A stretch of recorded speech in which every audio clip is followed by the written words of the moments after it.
There's a moment, and I need you to understand this before anything else. There's a moment right before something extraordinary happens, where the world goes quiet in a very specific way. Not silent. Quiet. Like the air itself holds its breath, because it knows something you don't. I've felt that quiet twice in my life. The first time was the night my younger sister was born 3 weeks early, and the doctors stopped talking to each other and started moving faster. The second time was the afternoon I watched Reva Calloway step out of a galactic compliance transport vehicle in restraints that weren't designed for human wrists, with 17 armed Vethkai soldiers forming a perimeter around a girl who weighed maybe 54 kilograms soaking wet, and ask, in a voice so calm it bordered on medically concerning, whether anyone present was her designated target or merely an observer. Nobody answered her. That's the part I keep coming back to. 17 soldiers, armed, trained, species that had conquered 6 star systems before humanity figured out indoor plumbing, and not one of them answered her question. I was there, I saw it. And I'm going to tell you exactly what happened, all of it, because I think you deserve to know what a human being looks like when she decides she's done being underestimated. Let me back up. The year was 2387, and the planet Durath 9 was not a nice place to be if you were human. It wasn't a nice place to be if you were anything, really, but humans had it specifically worse because of what had happened at the Taro Station Accord 3 years prior. You probably know the outline. Humanity's diplomatic envoys had walked into a negotiation they weren't supposed to win, had won it anyway, had won it in a way that made 4 of the 7 galactic cooperative member species look like they'd been outsmarted by livestock. And ever since then, the cooperative's enforcement arm, the Vethkai, had been conducting what they officially called compliance audits, and what humans called random harassment disguised as bureaucracy. Durath 9 was an audit hub. It sat at the intersection of 3 major transit corridors, which meant every ship carrying human passengers, commercial, research, diplomatic, didn't matter, had a roughly 60% chance of being diverted here for documentation review. The review process took anywhere from 72 hours to 4 months. The accommodations were holding cells that smelled like copper and something else, something organic and wrong that you stopped noticing after the first week, because your brain simply refused to keep registering it. The holding facility had a name in Vethkai, Kethmorasu. Translated literally, it meant the place of patient consideration. Translated honestly, it meant the place where we put things we haven't decided what to do with yet. I'd been in Kethmorasu for 11 days when they brought Reva in. My name is Specialist Dominic Okafor, formerly of the Earth Alliance Survey Corps, and I want to be clear that I was not a prisoner exactly. I was what the cooperative called a retained asset pending classification review, which is bureaucrat speak for, we think you might have done something but we're not sure what and we're holding you until we figure it out. My crime, as best I could determine, was that my survey vessel had accidentally mapped a section of space the cooperative considered a prospective resource territory, which is their way of saying they hadn't claimed it yet, but intended to and didn't appreciate humanity doing detailed cartography in the meantime. 11 days of copper smell and bad protein rations, and a cell window that looked out onto a processing yard the color of old ash. I'd stopped counting hours, started counting meals instead. It was easier. I was on meal 43, a gray paste with the nutritional profile of wet cardboard and the taste of something that had given up, when the transport arrived. You could hear them before you saw them. That's the thing about Vethkai soldiers in full tactical configuration. The sound their exoskeletal armor makes isn't loud exactly, more like a frequency you feel in your back teeth.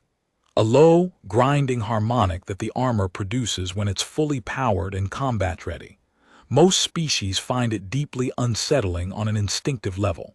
It's designed to. I moved to my cell window. The processing yard below had gone from its usual low-activity hum, guards moving, a few other retained assets exercising in the prescribed 30-minute yard period, to a full tactical configuration. 8 Vethkai had positioned themselves in a perimeter formation around the transport vehicle. 8 more stood at the facility entrance.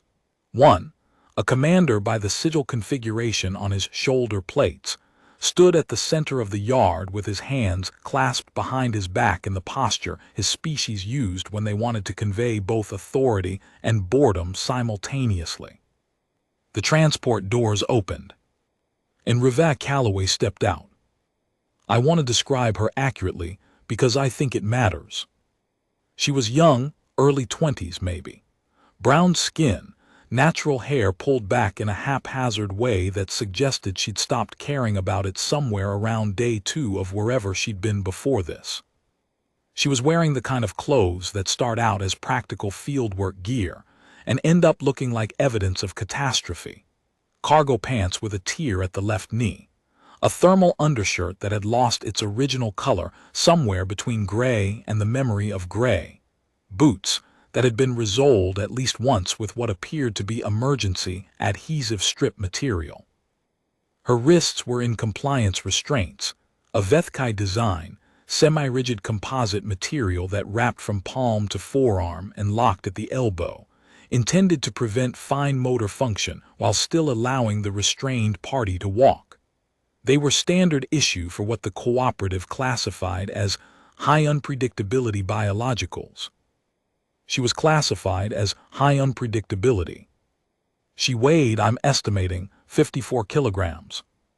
She stepped out of the transport, stood in the middle of the processing yard with 17 armed soldiers in full tactical configuration surrounding her, and looked around with the expression of someone taking stock of a situation before deciding how annoyed to be about it. Then she said, in standard galactic, which her accent shaped into something that sounded like the language was embarrassed about itself, "Are you my designated targets or just observers?"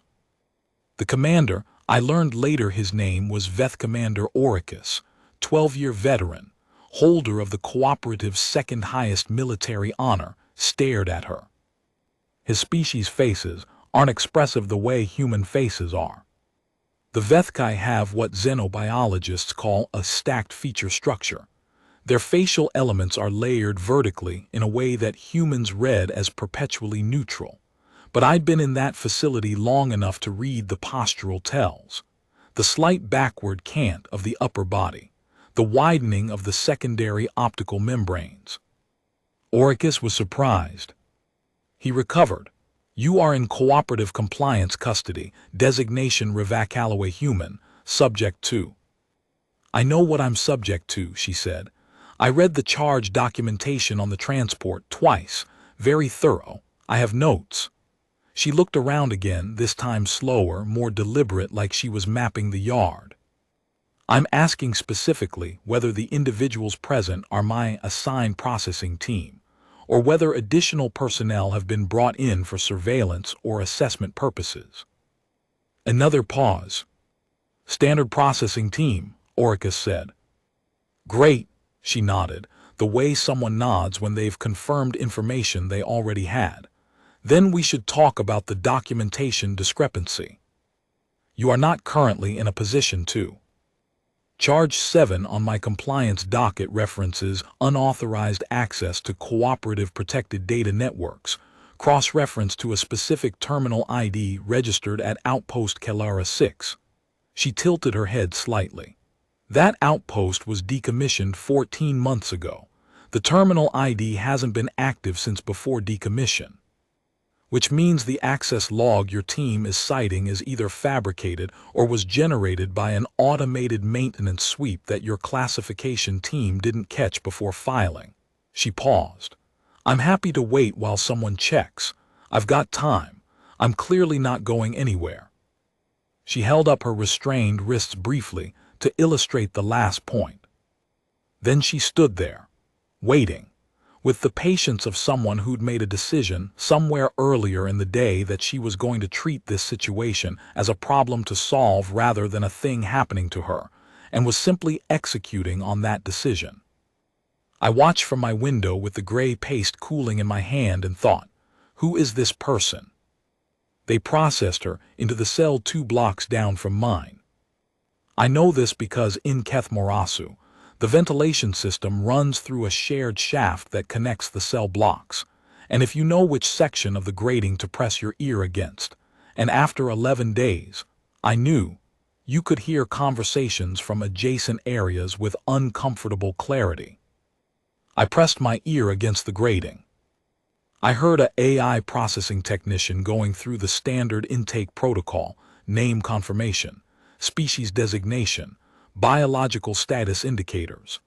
And I heard Ravak Calloway responding to each item with precise, cooperative answers, in a voice that was doing the thing I'd only ever heard a handful of people achieve, which is staying completely calm while also making it clear that the calm is chosen, not inherent. That underneath it, there is something with very sharp edges that is simply deciding, for now, to remain sheathed. Name Ravak Calloway. Species human. Biological status uncompromised.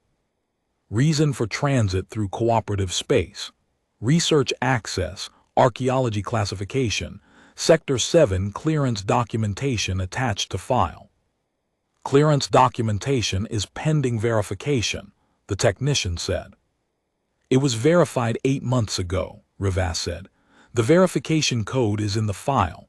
Cross-reference with the Cooperative Cultural Heritage Registry under project designation Calloway Ember 7. A pause. If it helps, the registry contact for that project is Administrator Teshu. She's Karathi species. She's been in that office for 6 years, and she will be deeply irritated to hear that her project's clearance documentation is being questioned by a field processing team, but she will confirm it. Silence from the technician. I'm not trying to make your job difficult, Ravas said, and she sounded like she meant it. I understand you have a protocol and I understand you're following it. I'm providing you with the information that will make the protocol resolve correctly. Those are 2 different things. More silence. I'll note the reference for the verification team, the technician said, and his voice had shifted slightly, the Vethkai equivalent of someone recalibrating how they'd initially categorized a situation. Thank you, Ravas said simply. I pulled my ear away from the grating and sat back on my cell bunk. Archaeology. She was an archaeologist, or she was traveling under archaeology credentials. In cooperative space, it was a specific kind of complicated. The cooperative had a cultural heritage registry that covered pre-cooperative civilizational remains across about 40% of known space. Humans had managed to negotiate access rights to the registry, which meant human researchers could apply for clearance to study specific sites. The process was so bureaucratically tangled that most institutions gave up halfway through. The ones who actually got clearance were either very patient, very well connected, or very good at finding the exact pressure points in a bureaucratic system where the right citation made the whole thing give way. From what I just heard through the grating, Ravak Calloway was the 3rd kind. I filed that away. She knocked on the wall between our cells that night. Not a random knock. 3, then 2, then 3. A pattern. I'd used that pattern as a kid. It's a common enough thing in human culture, that triple double triple as a signal that means I know you're there. I knocked back. 232 confirmed. How long have you been in here? Her voice, muffled through prefab wall material, still carried that quality of someone who decided on an approach and was sticking to it. 11 days, I said. What's the charge? Unauthorized survey mapping of cooperative prospective territory. A pause. That's a Class 4 documentation offense. Maximum hold is 21 days pending review. They're running out the clock on you. I blinked. How do you know the maximum hold? I read the Cooperative Compliance Code before I started working in their space, she said. All 87 sections, the appendices too. I stopped. That's a lot of reading. It's 2,400 pages, she said. It took me 9 weeks. But the thing about bureaucratic systems is that they always contain the mechanism for their own defeat, buried somewhere in the middle chapters where nobody reads. A pause. Who's your assigned review officer? Compliance Assessor Vethrank Jurak. I've met him once. Request a second meeting. Specifically request documentation of the surveying prohibition under Code Section 44, Paragraph 12. Section 44.12 requires the cooperative to demonstrate active claim registration on territory before unauthorized survey charges can hold. If the territory wasn't formally registered at the time of your survey, the charge doesn't apply. Another pause. Check the registration timestamp against your survey log timestamp. I'm betting there's a window. I sat with that for a moment. Why are you helping me? I said. Because you're human, she said, like it was the most obvious thing in the world, like the sentence needed no additional structure, like the reason was so complete it was almost embarrassing to have asked. I didn't have an answer for that. We didn't talk again that night, but I lay in the dark with the copper smell and the wrong organic smell, and I thought about a girl who read 2,400 pages of cooperative law before entering cooperative space and still got arrested. And I thought about the way she'd stood in that processing yard, 54 kilograms in compliance restraints, and asked 17 armed soldiers whether they were her targets or observers. And I thought, she's not scared. More than that. She was never scared. She'd processed the fear somewhere earlier, metabolized it into something more useful, into the sharp-edged calm, into the preparation. Into 2,400 pages of someone else's rules, read and absorbed and filed away for exactly this moment. On day 13, 3 things happened. First, I requested a second meeting with Compliance Assessor Jurak and cited Section 44.12. He went quiet in a very specific way when I said it, the Vethkai version of a flinch, and scheduled the meeting for the following morning. Second, the facility received what I overheard 2 guards describing as an escalated review directive for Rivaz's case. The Cooperative Cultural Heritage Registry had responded to the verification request. Administrator Teshu, 6-year veteran, Karathi species, apparently exactly as easily irritated as Rivaz had predicted, had confirmed the project clearance and had also, according to the fragment of guard conversation I caught, lodged a formal complaint with the Regional Cooperative Oversight Office about the detention of a cleared researcher. Third, Rivaz knocked on the wall again. 323. They're bringing in a senior assessor tomorrow, she said. For my case. That's escalation. They don't escalate when the case is simple. What does that mean? It means there's something they want that isn't on the official charge documentation.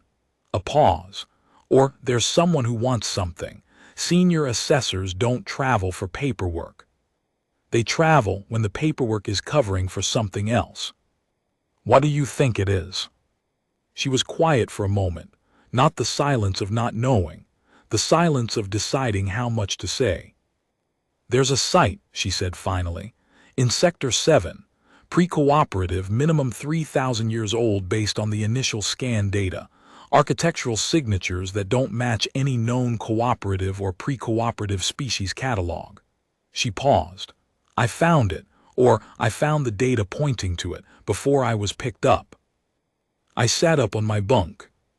You found an undocumented archaeological site, I said slowly. An undocumented significant archaeological site, she said. The kind that, if it belongs to an unknown species, rewrites a significant chunk of what the cooperative believes about the pre-expansion history of this region of space. Another pause. The kind that, if the cooperative formally documents it, gives them sole research and resource rights under the Heritage Registry protocols. and if a human researcher documents it first. Joint access rights, mandatory.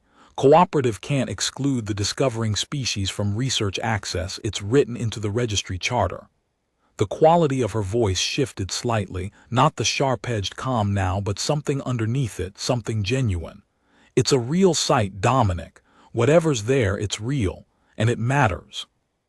They're holding you to take it, I said. They're holding me to make me prove that I've already documented it under human research credentials, she said. Which I have. The filing timestamp is already in the registry system. But if they can argue the documentation was procedurally invalid. Because your clearance was pending verification, I said. Then the discovery defaults to the next party to file, which will be cooperative research teams. A pause. They're not dumb. The system is set up to look legitimate. That's the whole design. I thought about that for a long time. So what do you do? I said. She didn't answer right away. When she did, her voice was level and specific, and had exactly the quality of someone stating a thing they've already decided. I already did it, she said, before they picked me up. I filed redundant documentation through 3 separate registry pathways. 2 primary, 1 contingency, each with different procedural basis, so they can't void all 3 on the same grounds. And I flagged the discovery with the Earth Alliance Academic Council, so there's an external timestamp that predates my detention. Silence. You anticipated being arrested, I said. I anticipated the possibility, she said. I work in cooperative space. I found something they'd want. I did the math. I lay back on my bunk and stared at the ceiling and thought. She planned for being arrested as a contingency. She read 2,400 pages of law and planned for arrest as a contingency. 54 kilograms, wrong-smelling cell, compliance restraints. And she'd already won before they took her off the transport. The senior assessor arrived the next morning. I know this because the facility's ambient sound profile changed, more movement, more of that tooth frequency armor harmonic, a shift in the guard rotation patterns that anyone who'd been in there long enough could read like a weather system coming in. My meeting with Jurek happened at 900. He looked at my survey log timestamp. He looked at the cooperative territory claim registration. He looked back at my survey log timestamp. The registration had been filed 11 hours after my survey. He cleared me on Section 40 Fort Wells grounds. No fanfare, no apology. He just signed the documentation release and told me processing would take 4 to 6 hours and I should prepare my belongings. I had 2 bags and 11 days of protein paste wrappers. Preparation took approximately 3 minutes. I spent the remaining 4 to 6 hours at my cell window, watching the processing yard. They brought Riva out at 1400. Not in restraints this time. The compliance bands were gone. She was carrying a field bag that she must have retrieved from evidence storage, and she was walking with the senior assessor, a Vethkai official whose rank insignia indicated she was 3 levels above Oricus, at a pace that suggested the conversation they were having was not optional for either of them. I couldn't hear what they were saying from the window, but I could read the postural language. Riva was doing the deliberate calm. The senior assessor was doing the AI equivalent of someone who had arrived expecting to find a straightforward situation and had instead found something considerably more structured. They stopped in the center of the yard. The senior assessor said something. Riva responded. The senior assessor's upper body did that slight backward cant, the surprise tell, and then held very still in the way that meant reassessment was happening. Riva held up her field bag, unzipped one of the external pockets, and handed the senior assessor a physical document. The Vethkai don't use much physical documentation. Their systems are almost entirely digital, so the act of producing a paper document had a slightly theatrical quality to it. Deliberate. The kind of move you make when you want something to be undeniable. The senior assessor read it. Reva waited. After approximately 90 seconds, the senior assessor handed it back, said something. Reva nodded once, put the document away, and they walked together toward the facility exit. That was it. No argument, no confrontation, no dramatic standoff. Just a girl who'd read 2,400 pages and filed in triplicate and planned for arrest as a contingency, handing a senior official the exact piece of paper that made the entire situation collapse under its own procedural weight. She was waiting in the processing release area when they walked me out. Sitting on a bench, field bag between her feet, eating something from a foil packet with the focused appreciation of someone who hadn't had actual food in a while. She looked up when I came in. Section 40 Fort Welve, she said. Section 40 Fort Welve, I confirmed. She almost smiled. It was a small thing, just a slight adjustment at the corners of her mouth, but it was real. Good. I sat down on the bench next to her. The site, I said, did it hold? The filing held, she said. All 3 pathways, joint access rights are confirmed. Earth Alliance research teams get access concurrent with any cooperative teams. She looked at the foil packet. They're not happy about it. I noticed, I said. The senior assessor looked like someone had rearranged the furniture in a room she thought she knew. Reva made a small sound that was almost a laugh. She said, in her formal assessment closure, which is on the record, that my documentation was unusually thorough for a researcher of my species and tenure. She paused. She meant it as a criticism. I know, I said. I took it as a compliment. I know, I said again. We sat there for a moment in the release area, which smelled marginally better than the cells, still copper, still that faint organic wrong note, but with an overlay of processing chemical that was almost pleasant by comparison. Why archaeology? I said. She thought about it for a moment, really thought about it, not the automatic answer.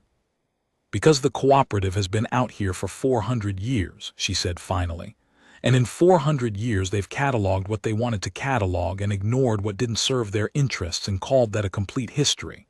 She looked at the foil packet. But the thing about archaeology is that the ground doesn't lie. Whatever was here before the cooperative, whatever species built things and lived and left marks, that's still there. In the rock, in the structure of foundations, in the way walls were oriented toward specific stars. She paused. Someone needs to find it.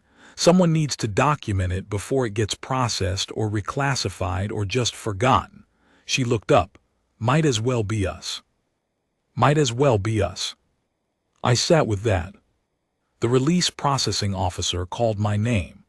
I stood, picked up my bags, looked back at Reva Calloway eating her foil packet ration on the bench in a facility that had held her for 14 days trying to take something she'd already legally secured before she walked through the door. Calloway, I said.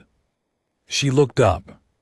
When you find it, I said, the site, whatever's there. Yeah. Send the data to the Earth Alliance Public Research Archive. I paused. Not just the access-restricted one, the public one, make it ours. She held my look for a second. Then she nodded small, certain, the nod of someone who was going to do that anyway and was slightly pleased to have it confirmed as the right call. Safe travels, specialist, she said. Safe travels, I said. I walked out into the Durath 9 air, which was thin and slightly sulfurous, and about 18 degrees colder than anything I'd grown up with, and I stopped for a moment in the yellow-gray light of a sun that wasn't mine. Somewhere in Sector 7, there was a structure 3,000 years old built by a species nobody had cataloged yet. And a 20-something archaeologist with a field bag and a surplus of reading hours, and a filing system the cooperative hadn't found a way to outmaneuver, was already planning how to get back to it. The transport out of Durath 9 took 8 hours. I spent most of it at the viewport, watching the planet shrink to a gray-brown marble and then disappear entirely into the star field. I thought about the moment in the processing yard, the 17 soldiers, the tooth frequency harmonic of powered-up armor, the girl in compliance restraints who looked at all of it and asked, "Are you my targets or just observers?" It hadn't been bravado. I understood that now, in a way I hadn't understood it in real time. It had been a genuine question, a tactical assessment. She'd been running calculations from the moment she stepped off that transport. How many? What rank? What configuration? What does this tell me about what they want? What does this tell me about what they don't know I've already done? Targets or observers? If they were targets, if this was an active tactical situation, then she was identifying the principles. If they were observers, if someone higher up the chain was watching through them, then she was identifying the surveillance mechanism and putting whoever was watching on notice that she knew she was being watched. Either answer was useful. Both answers told her something. That's not fear. That's not bravado. That's a human being doing what human beings do, which is turn every single piece of a bad situation into information, and turn information into the exact next move, and keep moving until the situation runs out of bad options before they do. The thing about the cooperative, the thing I don't think they'll ever really understand about us, is that we don't actually need to win, not in the way they mean when they say the word. We just need to make losing expensive enough that winning isn't worth it. Reva Calloway didn't beat the cooperative enforcement arm. She filed paperwork in triplicate and cited registry subsections, and made a phone call to an irritable administrator, and handed a senior official a piece of paper in a processing yard. She made losing expensive. And then she walked out. End of part 1. Part 2. They thought she was trapped. Then the human girl asked, "Are you my targets or just observers?" Part 2. What the observers didn't know. Part 2. What the observers didn't know. I'm going to tell you about the second day, because the first day was set up, and the second day was when things got interesting in the way that interesting means something has gone wrong and continues to get wronger. What you need to understand before I go any further is that the AI senior assessor, the one who read Reva's paperwork in the yard with that very specific stillness, her name was Teshera Vethprime Nalok, and she was not, in fact, as uncomplicated as she'd appeared.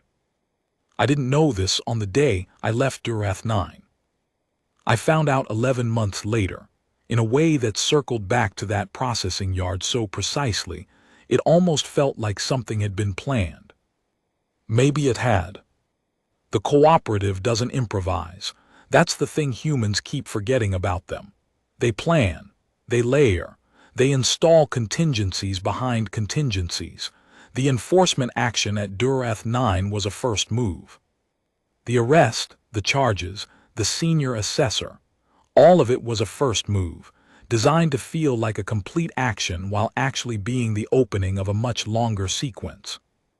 They'd done their math on Reva Calloway. They'd just done it wrong. 11 months after Keth Morasu, I was attached to an Earth Alliance diplomatic observation team on the station Murath Crossing, which sits at the edge of cooperative territory in a kind of political no-man's land that both sides find convenient for conversations they don't want on official record. I was there as a survey specialist, legitimately this time, properly cleared, documentation filed so far in advance that anyone who tried to challenge it would be challenging paperwork that predated their current posting. I'd thought about Reva occasionally, looked for publications from the Calloway Ember 7 project in the Earth Alliance Research Archive, found 2 preliminary reports, dense, technical, careful in the way reports are careful when their authors know they're being read by people looking for errors, and a dataset upload that had generated significant discussion in the xenoarchaeological community. The site was real. Whatever she'd found, it was structurally significant, architecturally distinct, and absolutely not consistent with anything the cooperative had on record. The cooperative was furious about the public archive upload. There was a formal complaint through 3 different diplomatic channels. The Earth Alliance Academic Council responded to each one with a polite citation of the Heritage Registry Joint Access Provision and an offer to send copies of the relevant charter subsection. I thought about that whenever I was having a bad day. It helped. The thing about Murath Crossing was that it was small. Not small like a frontier outpost, small like a space station that was designed to process diplomatic traffic and absolutely nothing else, which meant the functional population at any given time was maybe 200 people, all of them either official delegation members or station support staff, and everyone knew everyone's business within about 48 hours of arrival. I'd been there 6 days when the cooperative delegation arrived. Full diplomatic configuration, a primary attaché, 2 secondary representatives, a legal advisor whose title in Vethkai translated to something like the one who carries the complaints formally, and a security detail of 4, small by cooperative standards, the kind of team you send when you want to appear non-threatening while actually threatening something. They were there for what was officially described as a bilateral resource corridor discussion, which is diplomatic language for we want access to something, and we're going to spend 3 days arguing about the terms before we admit we want it. I paid attention to the legal advisor. In diplomatic contexts, the legal advisor is the most important person in the room. The attaché speaks, the representative's position. But the legal advisor is the one who knows what the other side can actually accept and what they absolutely cannot, and everything the delegation does is shaped by what the legal advisor has told them is possible. The cooperative's legal advisor on this delegation was a Vethkai named Oroth. I clocked him on day 2 and then spent the next 6 hours trying to figure out why he felt familiar, and then I found it. He was junior staff at the Cooperative Cultural Heritage Registry. He'd been on the administrative team that processed the Callaway Ember 7 clearance documentation.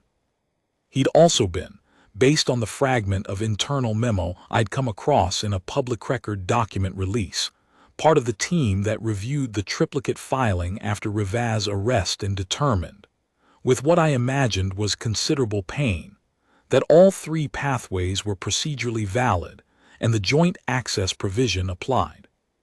He was here, at Murath Crossing, 6 months after that determination, as the legal advisor for a resource corridor negotiation.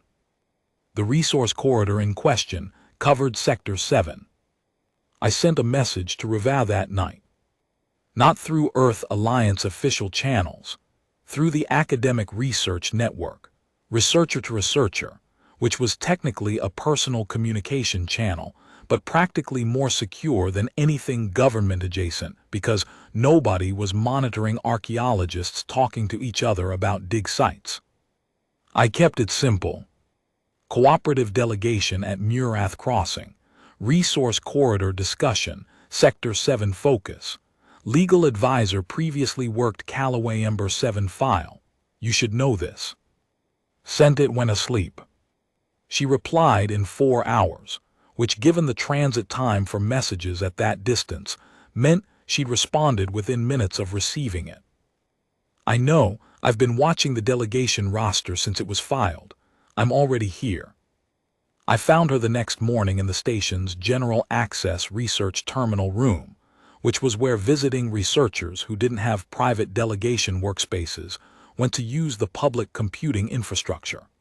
She was at a terminal in the back corner, 3 different screens active, and she was eating a nutrition bar with the same focused appreciation quality she'd had with the foil packet in the Keth Morasu release area. Different food, same posture, same sense of someone who has calibrated their relationship with eating to be maximally efficient in contexts where there are more important things to attend to. She looked up when I came in. This time the almost smile was a little bigger. Akefer. Calloway, I pulled up the chair next to her. You said you're already here. Have been for 3 days. I'm officially here as a researcher presenting preliminary findings to the Heritage Registry Joint Access Committee. She tilted the nutrition bar toward the screens. The committee meeting is real. The preliminary findings are real. The fact that the committee includes 2 registry administrators who were involved in processing the Calloway Ember 7 clearance is also real. She paused. So is the fact that those same administrators are technically required to attend any dispute resolution session regarding the project under Registry Charter subsection 7C. I looked at her. There's going to be a dispute resolution session. There's going to be a dispute resolution session, she confirmed. The cooperative delegation's resource corridor proposal. I've read the draft language. It was filed publicly 3 days ago. Includes a reclassification request for a section of Sector 7 as active resource development territory. Under cooperative law, active resource development territory is exempted from Heritage Registry access provisions. They're trying to reclassify the site out of the registry, I said. They're trying to reclassify the territory containing the site out of the registry, she said. Technically, they're not touching the site directly. But if the territory is reclassified, the joint access provision no longer applies. The registry can't enforce researcher access, and cooperative development teams can proceed without human research participation. She said it levelly, all of it, the whole architecture of what they were doing laid out flat. It's elegant, she said. I'll give them that. They learned from the last round. They're not trying to challenge the documentation this time. They're trying to remove the documentation's legal foundation.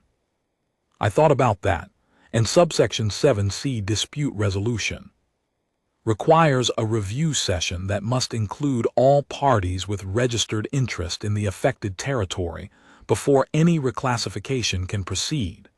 She ate the last of the nutrition bar. I filed a registered interest in the affected territory 7 months ago. Standard Heritage Registry process, open to any researcher with active project clearance in the relevant sector. She looked at the screens. The cooperative's legal team knows about the filing. I'm certain of that. What I'm less certain about is whether they know I'm here in person. Hence the committee presentation, I said. You're already on the station officially. I'm already on the station officially, she agreed. And you didn't announce yourself to the cooperative delegation. Why would I? She said simply. I'm a researcher attending a committee meeting. That's not their business. She looked at the screens. The 7C session is scheduled for day 4 of their negotiation, 3 days from now. The legal advisor, Oroth, will have to argue the reclassification case in front of a review panel that includes me. She said it without drama, the way you state a logistical fact. He knows what you filed, I said. He worked the original clearance. He knows what I filed, she said. He doesn't know what I filed since then. She pulled up one of the screens, a Heritage Registry database interface, dense with archival classification fields.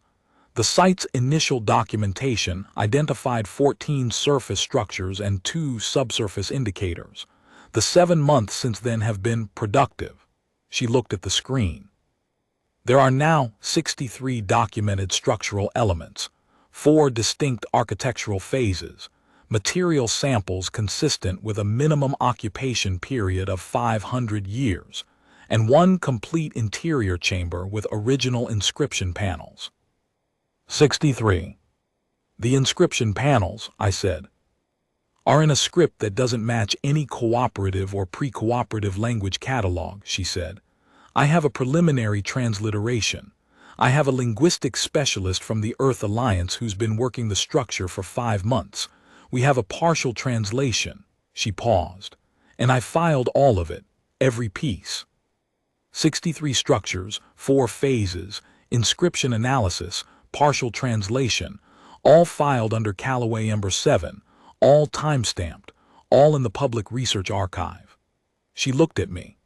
The cooperative's reclassification argument is that the territory contains limited scientific interest that doesn't warrant heritage registry protection. That argument is going to require them to explain why 63 documented structures and partial translation of an unknown language system represent limited scientific interest. She closed the screen. In front of a review panel, she said, with me in the room. I sat with the shape of it for a moment. You let them file the reclassification request, I said. You watched them build the argument. And you've been building the counterargument for 7 months, without them knowing how much you had. I couldn't have known they'd file the reclassification, she said, but I knew they'd try something. After Durath 9, they're not the kind of institutional structure that accepts a loss and moves on. They retry, they adjust the angle. She shrugged, small and precise. So I just kept working, kept filing, made the site as documented as possible. She paused. The best defense against a challenge to the site's significance is to make the site undeniably significant. How long have you been planning this? She thought about it. Since Keth Morasu, she said finally. When the senior assessor read my paperwork and got quiet in that specific way, I knew it wasn't over. That quiet was calculation. She was figuring out the next move. Rival looked at the terminal. I figured it had to be a legal mechanism because the documentation pathways were closed, and a legal mechanism in cooperative space means either criminal charges, which they couldn't make stick with the clearance confirmed, or territorial reclassification. She paused. So I spent 7 months making the territorial reclassification as expensive as possible. Making losing expensive. The site, I said, the inscription panels, the partial translation, what does it say? She was quiet for a moment, the genuine underneath the careful surface quiet. We're not certain yet, she said. The structure is complex. But the leading interpretation, the one Dr. Amir keeps coming back to, is that it's a kind of dedication text, something written at the founding of the structure. She paused. The species that built it, whatever they were called, their name for themselves in their own language, translates approximately as the word is close to those who return. She looked at the screens. They were explorers, or they thought of themselves that way. They built a structure at the edge of what was, at the time, known space, and they wrote something on the wall about going further. Those who return. At the edge of known space, writing about going further. That's human, I said. That's what Dr. Amir said. She stood up, closing the terminal screens. That's what I think too. She picked up her field bag, which is why I'm not going to let them reclassify the territory and lose access to it. She looked at me. You're welcome to attend the 7C session. I could use a friendly face. I'll be there, I said. She nodded, picked up the nutrition bar wrapper, deposited it in the recycler with the small automatic tidiness of someone who was going to keep their workspace clean even on a space station 3 hours before a fight. She left.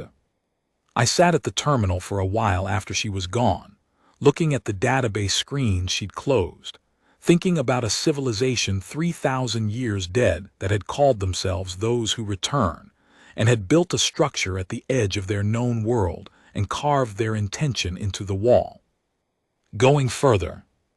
The cooperative had been in space for 400 years.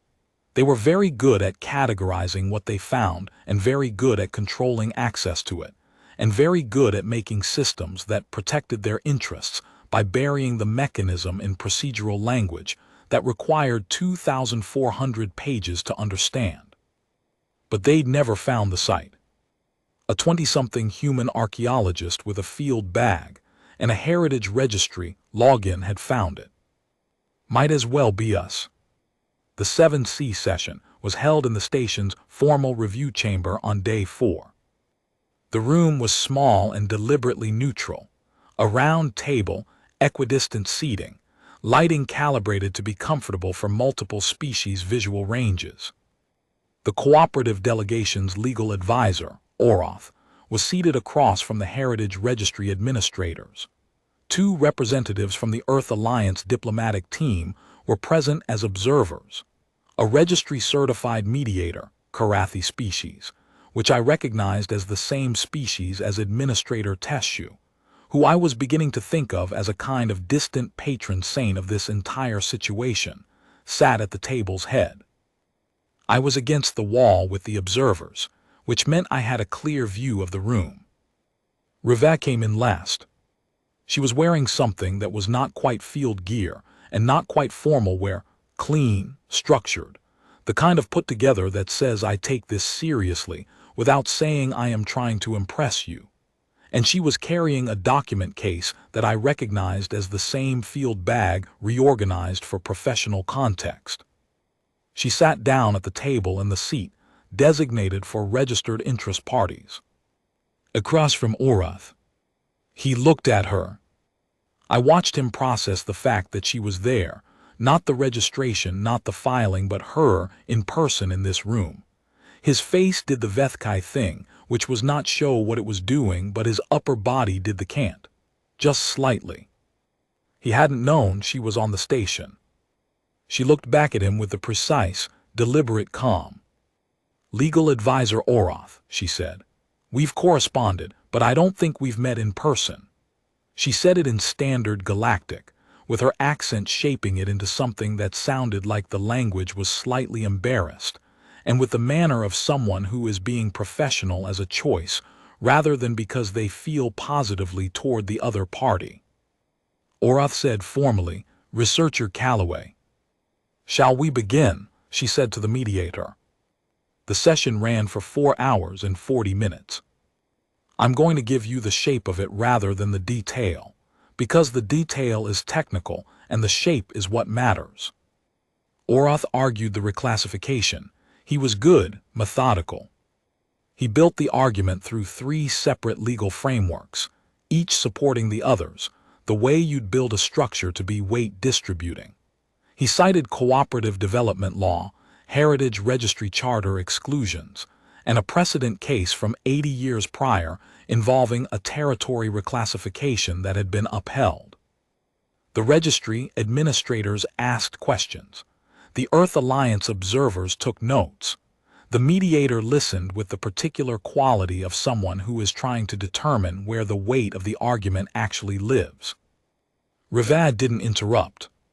She sat with her document case open in front of her and listened to all 4 stages of Orath's argument and took notes in a physical notebook with a pen, another paper and physical document move, same quality of deliberateness, and waited until the mediator formally opened the floor for registered interest party response. Then she responded. She started with the precedent case, the 80-year-old reclassification Orath had cited. She had the original case documentation. She walked through it. The precedent applied, she said, to territories where scientific assessment had determined low research significance at the time of reclassification. She then submitted the 63 structure documentation, the 4 architectural phase analysis, the material sample dating, and the inscription panel transliteration and partial translation, as evidence that current scientific assessment of the Callaway Ember 7 territory documented high research significance. She submitted it as a physical document package, as well as digital filing. She cited the relevant registry charter language that required significance assessment to reflect current documentation, rather than assessment at the time of reclassification filing. She noted carefully, without editorializing, that the reclassification had been filed before the submission of the majority of the Callaway Ember 7 documentation, and that the significance assessment in the filing therefore could not have accounted for 62 of the 63 documented structures. She then submitted Dr. Amir's linguistic analysis of the inscription panels. She submitted the partial translation. She submitted a specialist opinion from a xenolinguist at the University of New Athens who had reviewed the inscription analysis and described the discovery as, in her professional assessment, the most significant linguistic find in Sector 7 research history. Orath looked at the document package. He looked at the registry administrators. He looked at Rivat. She was looking at the mediator. The reclassification filing, she said, as submitted, cannot reflect an accurate significance assessment of the territory as currently documented. The Heritage Registry Charter requires that reclassification proceedings be stayed pending updated significance review when material new documentation is submitted by a registered interest party. She looked at the document package. I am a registered interest party. I have submitted material new documentation. She looked at the mediator. I respectfully request the mandated review stay. The mediator looked at the documents. The mediator looked at Orath. Orath was very still. The mediator said, "The stay is granted pending updated assessment. Reclassification proceedings are suspended." There's a sound a room makes when something concludes. Not a loud sound, the opposite, a reduction like pressure equalizing. The review chamber made that sound. Rivat closed her document case, stood, thanked the mediator in the formal Karatha structure phrasing that showed she'd learned which courtesy formulas mattered in which contexts, nodded to the registry administrators. Did not look at Orath. Walked out. I caught up with her in the corridor outside. She was moving at her normal pace, which was the pace of someone who has somewhere to be and no excess energy for ceremony. "How many structures have you actually documented?" I said. 63, she said, all real. All fully documented. The University of New Athens specialist, I said. Did she actually call it the most significant linguistic find in Sector 7 research history? In her professional assessment, Rivat said, her exact words, she was enthusiastic about it. A pause. She's been enthusiastic since I sent her the inscription panel photographs in month 3. She's been waiting for a chance to say it officially. We walked in silence for a moment. "The stay," I said. "What happens during the review period?" "Updated significance assessment takes a minimum of 14 months under current registry processing timelines," she said. "During that period, the reclassification is suspended. Research access continues under the existing Heritage Registry provision." She stopped walking. Turned to face me. "In 14 months, we'll have the full inscription translation. We'll have the material sample analysis complete. We'll have probably another 20 to 30 structural elements documented." She paused. "The updated significance assessment is going to be comprehensive. And after that? After that, they can try to reclassify again based on the updated assessment," she said. "But the updated assessment will be the assessment." She held my look. "You can't argue a territory has limited scientific significance when the significance assessment was conducted in the presence of the evidence and concluded the opposite." "They'll find another angle," I said. "They always do," she said. "So will we." She picked up her field bag. "I have a transport back to the site in 6 hours. I want to run a review of the subsurface scan data before I leave." She paused. "Thank you for the message about the delegation." "Thank you for the archaeology," I said. She looked at me for a second. That real, underneath the careful surface look. "Go further," she said. It took me a moment. "Those who return, the inscription, the founding text." "Go further." "Yeah," I said. She nodded once, walked away. I stayed on Murath Crossing for 6 more days. The cooperative delegation stayed too, recalibrating their resource corridor proposal without the Sector 7 reclassification language, which meant the corridor they were left negotiating was about 40% less strategically valuable than the one they'd arrived for. Orath was visible in the corridors occasionally. He had the look of someone who had arrived prepared for a specific fight and found the terrain completely different from the maps. On my last day, I stopped at the research terminal room, pulled up the Heritage Registry database, found the Callaway Ember 7 project page. 63 documented structures, 4 architectural phases, Inscription panels in an unknown script, partial translation underway. And a project status field that said, active, access joint, research lead, Callaway R Earth Alliance. I looked at that for a long time. The station was quiet around me, the specific quiet of an outpost at the edge of things, the quiet that has some of the black in it, some of the distance. Not the quiet of something about to happen. The quiet of something that has already happened, somewhere ahead of us, and is waiting to be found. Those who return go further. 63 structures in a sector, the cooperative had been cataloging for 400 years and had never found them. A human had found them.